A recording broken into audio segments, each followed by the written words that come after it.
আজকে আমি পাকা আম দিয়ে খুব সহজে মজাদার আর হেলদি রুটি বানাবো। অল্প কিছু উপকরণে দ্রুত তৈরি হওয়ায় এই রেসিপিটি ব্যস্ত সময়ের জন্য উপযোগী। গরম গরম পরিবেশন করলে এই রুটির স্বাদ আরও বেড়ে যায়। সকালের জলখাবারে, বাচ্চাদের টিফিনে বা বিকেলের জলখাবার হিসেবে এটি বেশ জনপ্রিয়।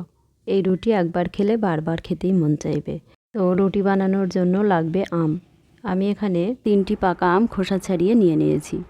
আমগুলো কেটে নিয়ে আটিগুলো ফেলে দিতে হবে। তারপর আমটা মিক্সিতে ব্লেন্ড করে নিচ্ছি। আমি এখানে 2 রকমের আম নিয়েছি।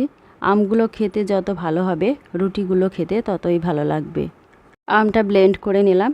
এখন এই রকম কাপের 2 কাপ আমের পাল্প নিয়ে নিতে হবে।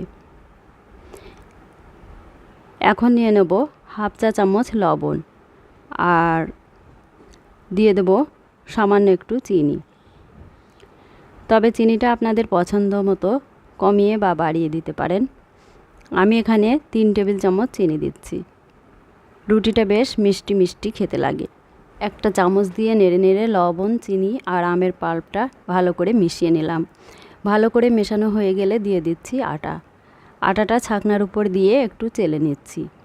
আমি এখানে মেজারিং কাপে 2 কাপ আটা নিয়ে নিলাম।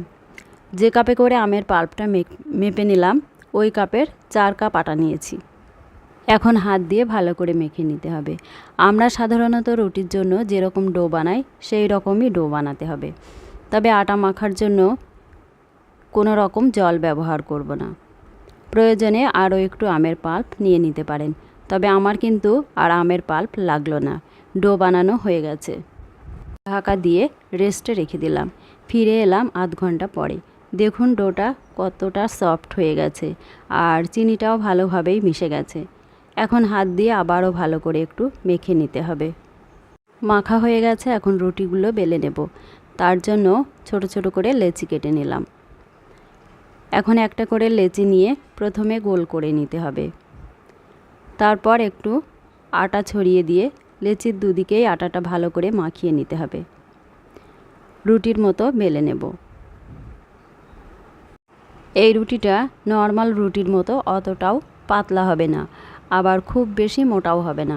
মিডিয়াম করলে বেশি ভালো লাগে, বেশ নরম নরম হয়। আর একইভাবে কাঁঠাল দিয়েও এইভাবে রুটি বানিয়ে নিতে পারেন। আবার তালের সময় তালের পাল্প দিয়েও রুটি বানাতে পারেন। তো আমার মনে হয় আমের রুটিটাই বেশি ভালো লাগে খেতে। তবে হাতে যদি সময় কম থাকে, মানে ডো বানানোর পর রেস্টে রাখার মতো সময় নেই, তাহলে কিন্তু অবশ্যই গুঁড়ো চিনি ব্যবহার নেওয়ার জন্য একটা ফ্রাইং প্যান গরম করে নিয়েছি। রুটিটা ওতে দিয়ে দিলাম।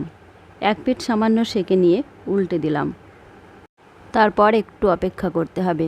আর যখন এরকম একটু ফুলে উঠবে, তখন রুটিটা নিয়ে নেটের উপর দিয়ে দিতে হবে উল্টো করে, তাহলে সাথে সাথে ফুলতে শুরু করবে আর রুটিটাও ফুটবলের মতো ফুলে উঠবে। এরকম ফুলকো ফুলকো রুটি দেখলেই খেতে ইচ্ছা করবে। ঘরে থাকা অল্প কিছু উপকরণ দিয়ে খুব সহজে আর খুব কম সময়ে এই রকম একটা হেলদি রেসিপি বানানো যায়, না খেলে কিন্তু বিশ্বাসই হবে না। এরকম হেলদি রেসিপি দিয়ে ব্রেকফাস্ট করে নিতে পারেন, ডিনারও করতে পারেন, আবার লাঞ্চ করতে পারেন। রুটিটা যখন ফুলতে থাকে দেখতেও খুব ভালো লাগে। আর এইরকম হেলদি রেসিপি দিয়ে তো রোজই টিফিন করে নিতে পারেন। রুটিটা শুধু খেতেই বেশ ভালো লাগে, তবে খেজুর গুড় দিয়ে বা রসগোল্লা দিয়েও খেতে পারেন। আমার তো টমেটো সস দিয়ে খেতে বেশি ভালো লাগে। আবার গরম রুটির উপর একটু ঘি বা বাটার মাখিয়ে খেতেও দুর্দান্ত লাগে। আর রুটিগুলো এত নরম আর সফট হয়েছে যে মুখে দিলেই মিলিয়ে যাবে। বাড়িতে বানিয়ে নিন।